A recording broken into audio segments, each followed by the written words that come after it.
Most church leaders believe that when something goes wrong, they just call a 911. But what many don't realize is what happens before first responders arrive often determines what the outcome will be. Today's conversation is about what churches must understand about emergency response before they ever need it. I want to welcome you to the Faith Secure podcast, where we are watchful, prayerful, and prepared.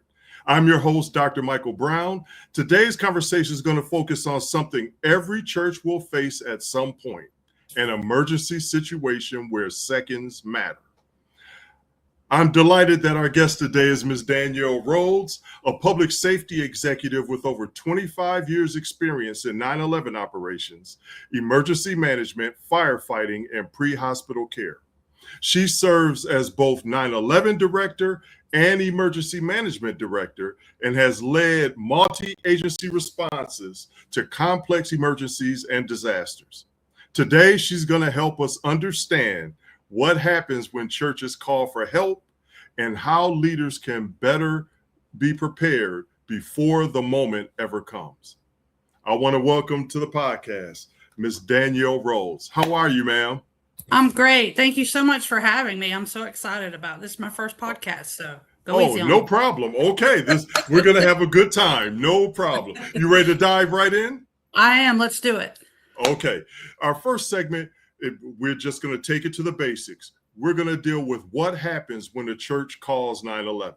So the opening question I have for you, Danielle, is when a church calls 9/11 during an emergency, what is actually happening behind the scenes that most people don't see? So that's a really good question, and I would have to say coordinated chaos is kind of the best way to describe what happens when anyone calls 911.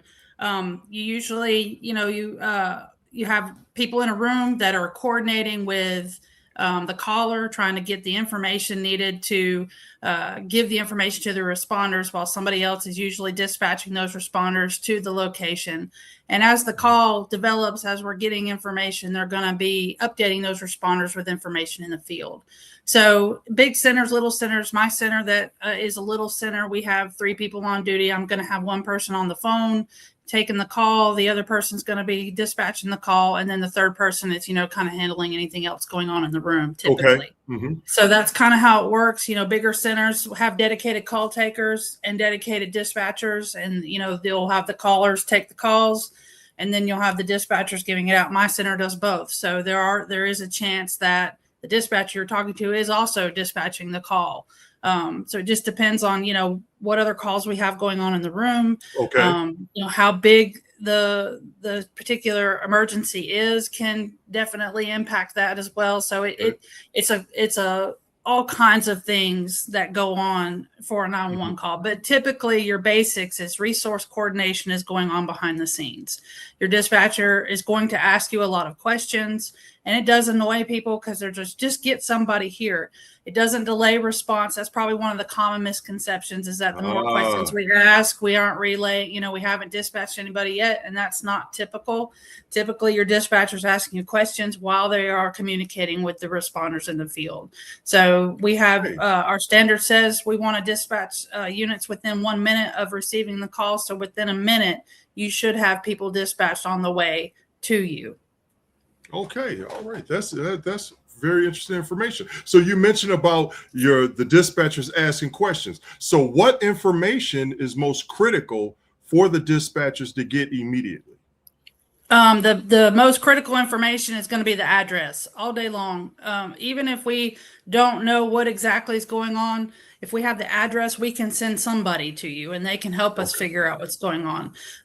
One of the biggest problems with businesses, they call it McDonald's. They call it, this is the Methodist Church, the First Baptist Church. A lot of the congregation members are going to know it as such, but they're not going to know the address. And that's important. Also, along with that, it's a church. It's a big building. Where are you in the church? How do I get there? Absolutely. What's the quickest way to get there from the main entrance? Is there a better way to go about it? Should I go to the back? Is that going to get me quicker access? So those are things that are very important during the initial part of the call. Okay. So let me ask you this. What slows down the response more than people realize when they're calling 911? Not having a location, having an incorrect address.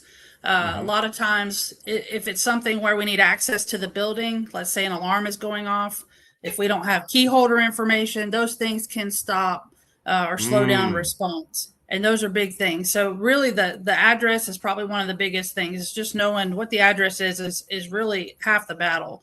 If there's somebody that, if we're going to need access to special parts of the building or even in the building at all, and that person is not on scene, we need to get that information for that person and try and get them en route as well. Okay. All right. That sounds good. So now what is one thing every church leader should know about calling 911? That we're really there to help you and not just ask you questions. There's a reason for the questions we're asking. And this is, just 911 is probably the most misunderstood part of public safety. Yes. We ask a lot of questions. There's a reason for it. Sometimes the responders want us to ask certain questions. So they're telling us, hey, dispatch, ask them this. And then we're turning around asking them questions. And they're, in the moment, they just want somebody to get there. And also that what seems like forever in time is really not that much. I've had people say, well, I've been on the phone with you for 20 minutes. No, it's been about 3.5. It just time is it's insane. And I get it. That's the most important thing. Emergencies are scary. We just want to get somebody help, but just understand that we are absolutely going to get you help. We're doing our best to get you the best help. And that's why we ask you the questions. Absolutely. And that is a nice segue right into the next segment. I want to deal with the gap between calling for help and help arriving. So Sure. I'm going to ask you, what concerns you most about what happens in the time between someone calling 911 and first responders arriving on the scene? Well, probably the greatest concern is how is the scene changing? How is it unfolding? Most of the time, if it's something major, we're going to try and keep you on the phone, but a lot of times we may not be able to. So if we're not on the phone with someone, we don't really have eyes into the scene. Right. So what's changing? Do we have new security issues we're not aware of? Is the person that we originally called for, have they left? Which way did they go? Were they in a vehicle? Were they on foot? Those are things to pay attention to if you are on scene calling something in or watching as a scene develops. The biggest concern for us is always going to be responder safety and the safety of our citizens. So those are going to be our priority questions. If something is happening that's going to possibly put our officers at risk, our responders at risk, or even our citizens at risk. Okay. Now, let me ask you, how does a lack of preparation on the part of the entity that's calling play or show up during these moments? It can absolutely hinder things if you don't have a coordinated plan in place for these things. It definitely shows with the chaos on scene. You may have, instead of one person calling 911, if you have 10 people call 911, that is just slowing down. You're taking time away from the dispatcher trying to, do you have this church? Is this the same call? Are we dealing with the same thing? They're having to figure that out in the room. So it can definitely delay stuff if you're not coordinated in your reactivity to an emergency. It's always good to have, kind of someone to take charge and kind of make everybody settle down, because it does get everybody kind of hyped up. Any kind of emergency is going to get anybody that's not used to that sort of thing. They're going to get hyped up, and you're going to have all kinds of, chaos and people that are uncomfortable in the situation. And that definitely can pose some challenges for the responders when they get on scene. Absolutely. Okay. And I'm going to keep flowing with that theme right there. What role should church staff or volunteers play during this time? You're definitely going to want some leaders to step up and take control, and maybe, if, let's say you have a medical situation, let's get the people who aren't involved or don't need to be, let's move everybody out of the area, so we don't have 70, 80 people gawking at someone, for lack of a better way to put Right. it. And we don't have 70 or 80 people trying to tell us what's going on. It's better to kind of just isolate as much as you can that particular incident. But a medical situation is going to be a lot different than if you have a suspicious person that walks into your Right. to your Absolutely. church. Yeah, so it's really just dependent on what you have, and that's why plans are important, because you can actually put in your plan for the small emergencies and the big emergencies, and how your leadership, how your church is going and your congregation is going to handle those different types of emergencies. Absolutely. So what mistakes create the most risk during the first few minutes during an emergency after calling 911? Not having good information, or giving us the wrong information.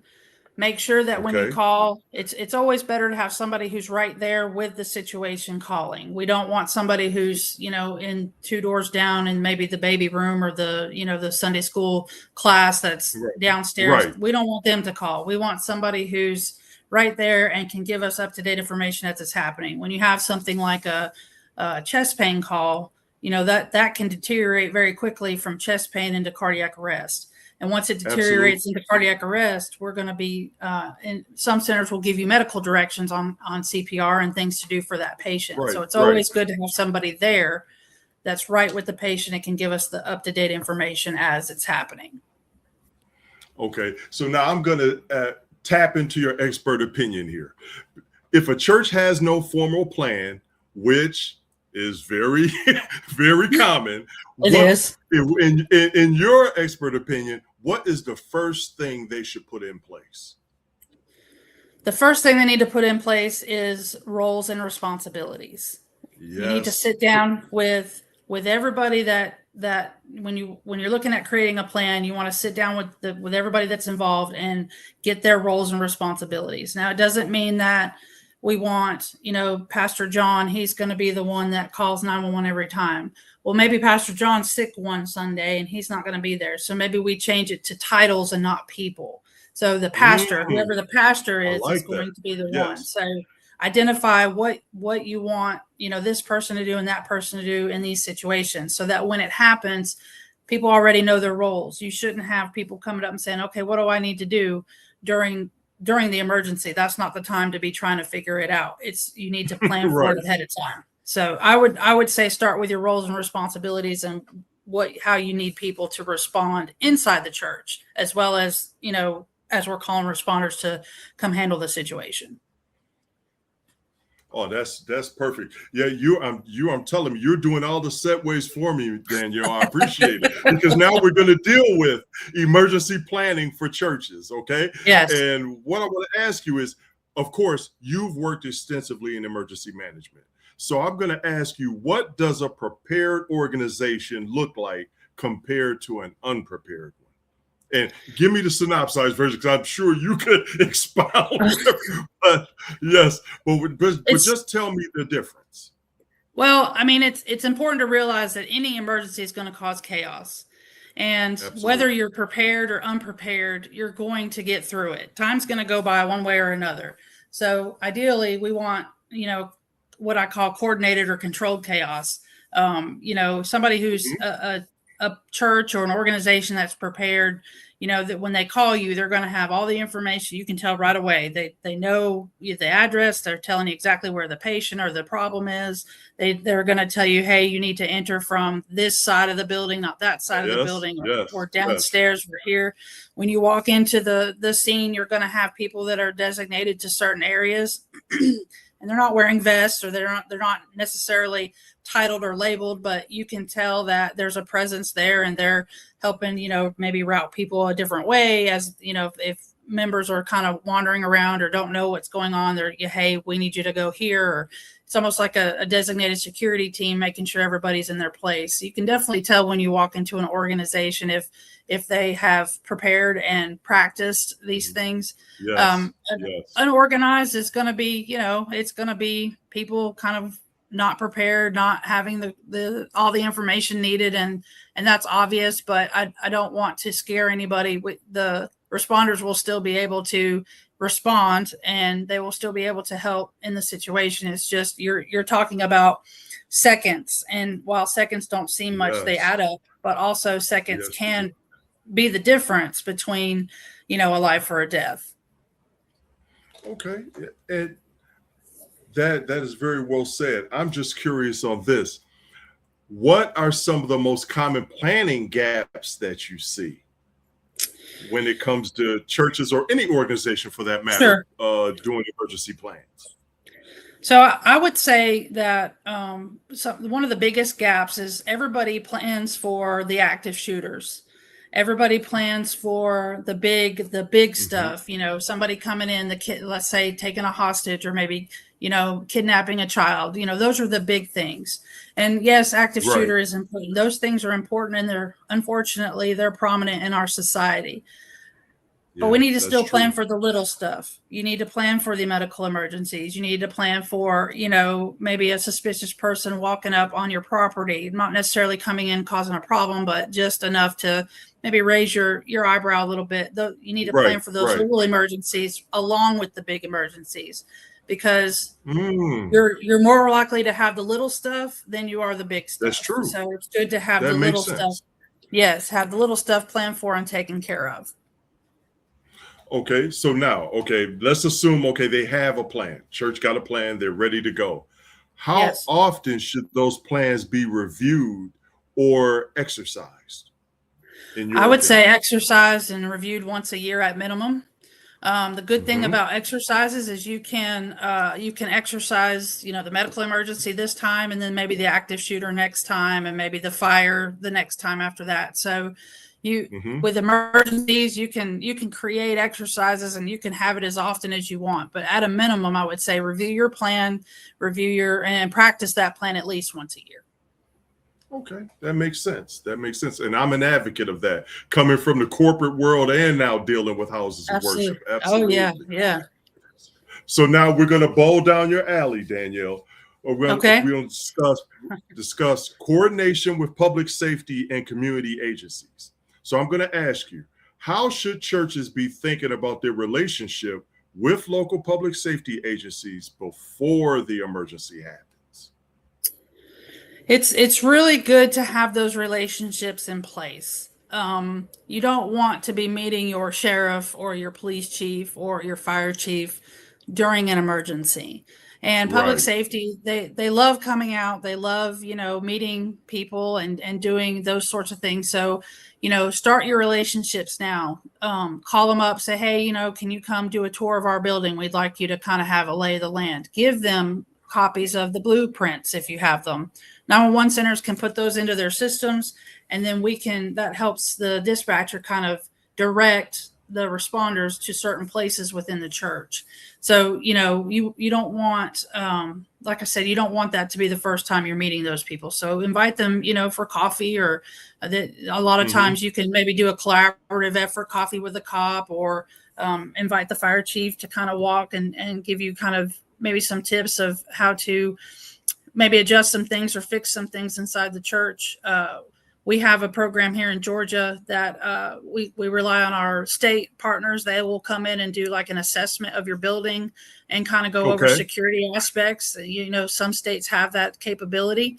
Reach out to those partners as well, because they can help. They can all come together and help you develop a good security plan, or just a plan for your church. Okay, that makes sense. The coordination is key. But let me ask you this. Say a church has never engaged with local public safety or emergency services. Where do they start? You have to feed them. Okay. I'm just being funny. No, Danielle, I'm going to speak to that, because I'm going to tell you, a lot of relationships are developed over breaking bread. You're absolutely right. Well, a lot. So, and in public safety, there's no difference there. Yes. So imagine if you want to start the relationship by inviting them to a potluck or something of that nature. Yes. That will break the ice. It's a relaxed atmosphere, and that's how relationships are developed. Actually, I know you were speaking in jest, but that actually is not a bad idea, but I'll let you continue. But go ahead. Yeah. So we joke that food is kind of the way to get them, and I do that when I have meetings. I've noticed a difference. If I'm telling them I'm going to feed them, I usually get a lot more participation. So yeah, that's a Absolutely. good idea. Potluck, or just reaching out and saying, hey, we want to get to know who you are, see your faces, know what you look like. So if you do have to come, we can talk. Invite them to your events. If you're having Sunday brunch, or if you're having just whatever, invite those people there. Learn when they're doing like EMS week, law enforcement week, firefighter week, dispatcher week, and then reach out to those agencies, say, hey, we want to provide a meal for your staff for this day, or we would like to come and see you and give you some little bit of swag, or however you want to do it, and just reach out to them. We've had a lot of success with our churches and the 911 in my 911 center through our telecommunicators week. We've had them come feed us for a day, or they'll come and drop off snacks. And now we know kind of they can see our operations, because we've had people walk in the door and be like, wow, I had no idea this is how it works. And that's good for us. Absolutely. It's good for them. So it's a good way to get to them, is just call them up or invite them to what you have going on, and or show up at their door. Either way, I think is appropriate. All right. So now, Danielle, we're going to pivot. Okay. I'm going to test your mettle here. I'm going to give you a scenario. Okay. I'm going to see what you're made of, Danielle. I'm going to give you a scenario, and we're going to talk about the unprepared church emergency. Okay. I'm going to give you the scenario, then give you a couple of follow-up questions. Okay. So here's the scenario. A church experiences a medical emergency, as you gave the example earlier, during a packed service. Multiple people call 911, but no one is clearly in charge. There's confusion about the location. Responders arrive with limited information, and valuable time is lost. So the first question is, what stands out to you immediately in that scenario? We had too many people call. That's the first thing. Too many people call, probably with misinformation or not the correct information. So what ideally from a 911 standpoint in that situation, I would the supervisor in the room would probably look to keep one person on the phone and just let the others know, hey, we have somebody, hopefully the person that's closest to the emergency. Hey, we have somebody else on the phone who's giving us information. Thank you for calling. And then just disconnecting with that person. If we're able to keep that person on the phone, obviously we're going to update the responders as they are arriving. But if not, the multiple people calling, the misinformation about what's going on, those are two things that are going to delay help all day long. It's good to have, even if you have to take a few seconds to get the address, if you have to take a few seconds to get more information, that's going to be better in the long run than calling and not having very much information or no information at all. It's hard for us. We can do it, but it does delay, response or where they need to go if we have to do some research on our own side. And ideally, you're going to know better than we are, because that's your church. Right. You go there every Sunday. There's churches in my county I've never stepped into, so I don't know anything about them. So that's a good way to make sure that you're saving time, even if it takes a couple seconds on the front end. Okay, so let me ask you, what are 3 immediate steps a church could take in this scenario to prevent this scenario from happening? Sure. Or to mitigate it? I think it comes down to make sure that your congregation is familiar with the building, familiar with common names of the building. They know the address. Make sure that you have roles and responsibilities identified. Like if we have an emergency, pastor is going to call 911, or the deacon, or whoever you want to designate in that role. And that way that eliminates multiple people calling. We want to make sure that they have access. If you have a first aid kit, an AED, where are those things at in the building? Make sure that your congregation's aware of that. And just make sure that everybody knows not to rush the person, or we don't want everybody right there. The best thing to do is to have 1 or 2 people that are in touch with responders. Let them call, let them handle it. And then, you can send a couple people out to direct responders if that's appropriate. And that gives some people some jobs to do, but definitely define your roles and responsibilities would be my my top one, and the address, make sure everybody is, aware of the address second. Okay, that makes sense. And in a scenario like this, as I said, I would tell churches who would probably think the chaos started with the emergency.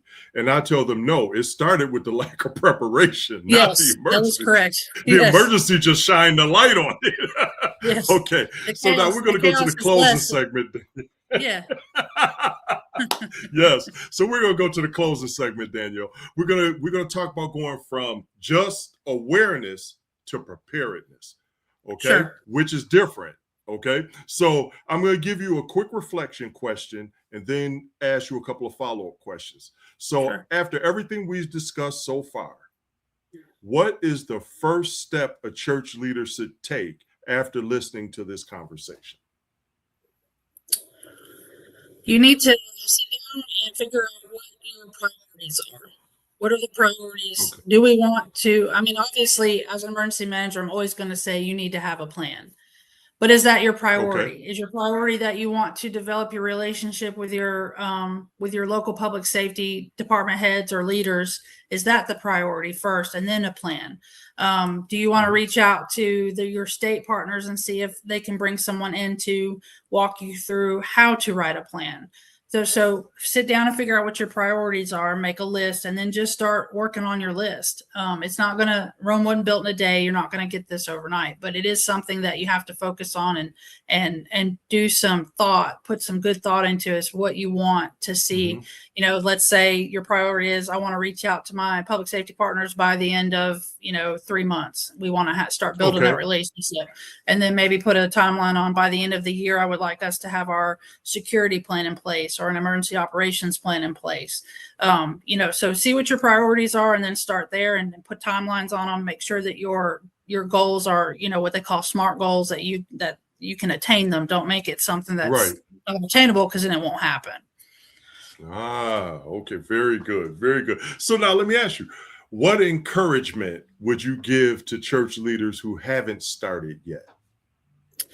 Don't get overwhelmed. There are endless amounts of resources online. There's actually templates online that you can use. And the good thing about a template is you don't have to reinvent the wheel. It's already there, and you can put in what you want to, take out what you want to, and develop the plan to your facility. Don't get overwhelmed. There are many resources, not just on the internet, but you have public safety partners. Your emergency manager in your county can help you with this. Reach out to them and ask them if they will come by and just walk you through it. I've sat with many church members and just kind of started them on a path, start here and here's this resource, here's that resource. Call me. I'll review your plan. I'll walk through it with you. If it's a security thing, you can call and see if somebody can do a security walkthrough, or call your fire department, let them do a, walkthrough for fire hazards and things of that nature. So don't get overwhelmed. It's going to seem like you're drinking from a fire hose, but if you if you can identify what your priorities are and just work at those, that's a good start. And then before you know it, your plan will just come together. All right. And I just want to put a final takeaway out there based on everything that you said. And the theme from this is to let churches know, church leaders, that preparedness doesn't begin when you call 911. It begins long before the call is ever made. Correct. Yes. So, Ms. Rhodes, I want to thank you for joining the podcast. You did an outstanding job. You dropped plenty of nuggets for us. Okay, I appreciate it. Yes. So just stand by for 1 second. Oh, you're more than welcome. We've been blessed. Okay. So I want to thank Ms. Rhodes, but I also want to thank you, the viewers. And if you want more information on how your church can be better prepared, please go to mdbconsultingagency.com/faithsecure and connect with me there. Until the next episode, remember to be watchful, prayerful, and prepared. God bless.